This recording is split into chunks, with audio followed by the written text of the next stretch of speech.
I remember everybody was talking Isiah and Michael. Isiah was only upset with Michael, said try to ice him out, not going to give him the ball. None of that is real. Well, there was a beef between Isiah and Michael. You want to know what the beef was? What was the beef about? Okay, right now, exclusive on Let's Velocity hear TV. it. Isiah goes home and his nephew is wearing a Bulls jersey, Michael Jordan Bulls jersey. Okay. He said, hey, what are you doing? We're in Chicago. This is my team. It's his nephew. He not really understanding that the great Isiah Thomas plays for Detroit. We don't wear that. We wear this. But I'm from Chicago. I'm down with the Bull movement. Isiah was mad at that. Not to Michael personally. In his brain, every time I play against this dude, I'm gonna try to go off so my nephew sees this is the jersey you should wear. Never at Michael. Well, what about the whole Dream Team situation? That was the craziest thing, because when you hear the story, in Magic's words, Magic says on his documentary, he was the reason Isiah didn't get on the squad. Well, because the story that was circulating was that Jordan said that he wouldn't play on the Dream Team if Isiah Thomas was on that team. That's not true. No, he loved playing. He loved Isiah. Really? Still does. So all that's just a myth. He loved Isiah. He loved everything about us in Detroit. Right. He was on fire. Now this is my homie. My first TV show, the John Salley show. Michael comes. I go pick him up from the hotel in 1988 and bring him back to my set to shoot it, get him some food, and bring him back to the hotel. I would trade my tickets with Scotty and Horace because they had people in Detroit, and then they would give me 2 tickets when I went to Chicago. Like outside, it's right now, LeBron and them, you see it. We had the same things. People you were cool with. Dow Walker was always my man. Ron Harper. When I go to Cleveland, I go to Ron's house, and he takes me back so I can get on the bus, and then tries to kill me the night that we're playing. But these, we have relationships outside of being on court. But Magic's documentary, Magic says, because he was upset with Isiah, he said, because there was no way, Stockton is the greatest thing. I'm glad you put him on. Chris Mullin, I'm from Brooklyn. Mully, if you tell me to pick a team, I'm going to pick Chris Mullin first anyway.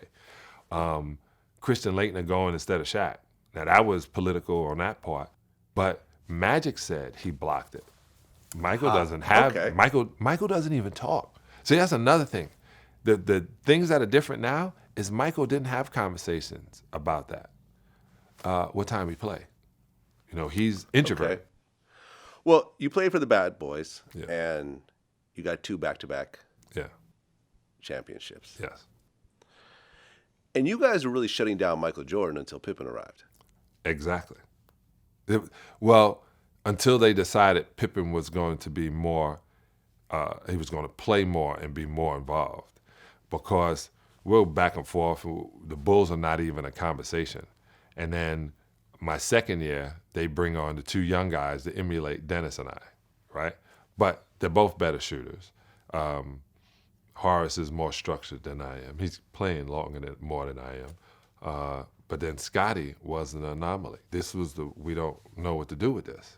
Like, Joe is our best guard defender. Well, you got MJ here. So Joe has to play that.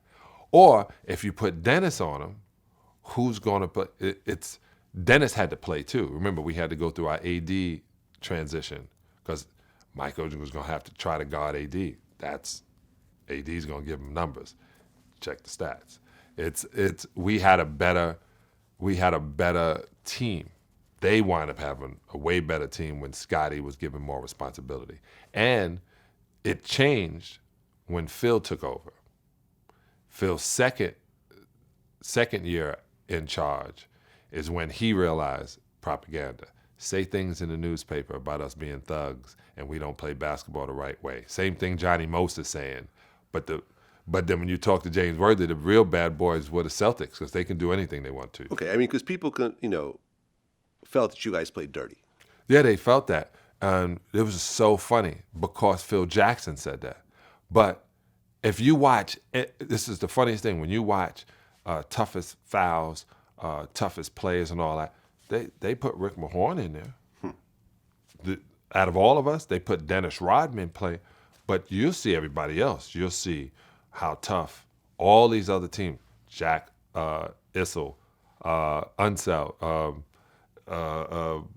Bob Lanier, they go back to those days when you come in the paint, this is where men are. That mentality. You come in here high flying, we're going to put you on your back. It's one foul. That was a mentality. They stopped a thing called a breakaway foul after the Scottie Pippen thing, but it was a rule. The guy's going to make a layup. What did they used to say? Make him make it on the foul line.